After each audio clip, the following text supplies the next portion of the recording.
Hello, this is Miss Janice, and today we will continue to work on our measuring unit using a ruler, scissors, and glue to make our scarecrow for the fall.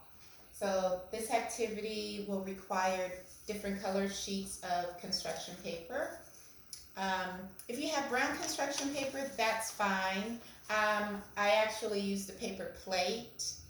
But if you don't have a paper plate, you can I used actually just a cut up brown bag.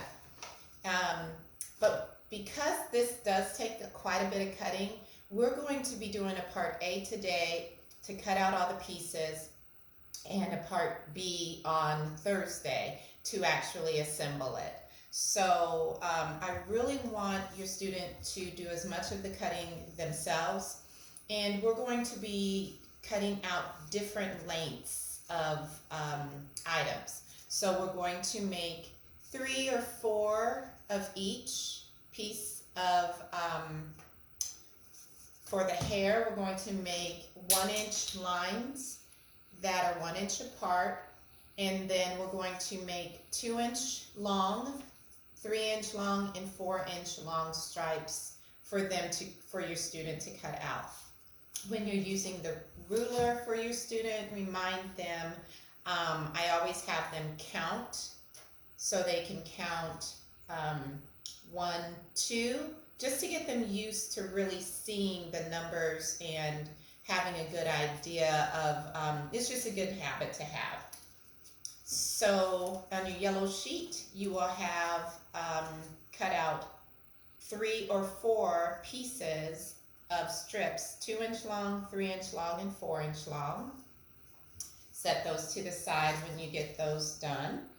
And then another thing that I want you to cut out with measuring, again, we're using a variety of different numbers. This is the top portion of the hat, which is going to be 7 inches wide and 7 inches tall. I just wanted to give them a good part of the paper. It could actually be 5 or 6. As you see, I don't even use the entire 7 inches.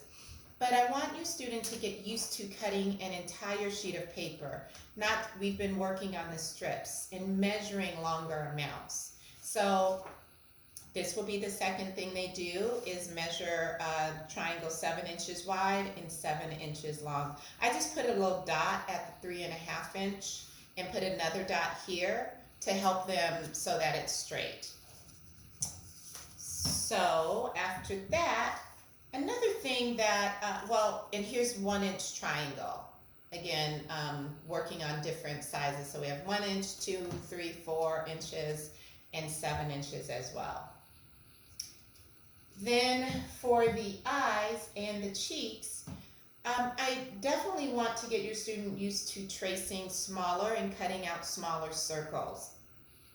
So I used the top of a water bottle, but you could use the top of a glue stick for your student to trace around as well. I went ahead and colored this in, so staying within the line is an important skill for students to have. So this is coloring the eyes out.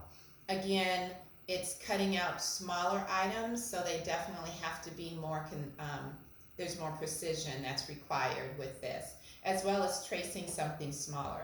We have been tracing larger circles, which is a little bit easier.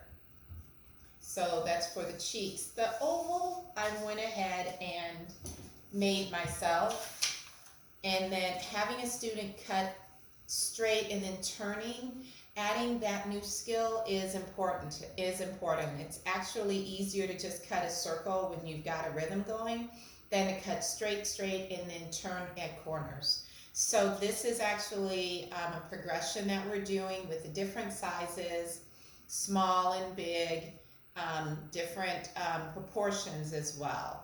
So this is for the bottom portion of the hat. And then, of course, the circle shape. If you are not using a paper plate, then you can cut out this circle out of a paper bag, a paper sack, or even something thicker like a box.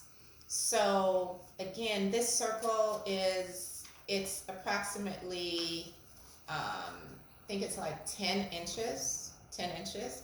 So if you did want to go ahead and measure that out, put dots, you can have them try to draw the circle, or you could draw it yourself. And again, having them cut out a larger sheet takes more control, because you've got to control a larger piece of paper. So we have been working quite a bit on measuring, cutting, using the ruler, working on those visual motor skills that will directly impact future activities. Anywhere, of course, obviously handwriting, but also just being able to, open milk containers for strengthening coordination, anything that requires you to hold one hand, like hold a cup of coffee, a cup, and then pouring something in. That's what these skills relate to and progress to. So once you get all of these items cut out, you can place them to the side and then watch the Thursday video so that we can put them all together. All right, thank you so much, and shoot a picture of your pile of items and send them to me at j.haywood@guidinglighted.com. Have a good day. Thank you.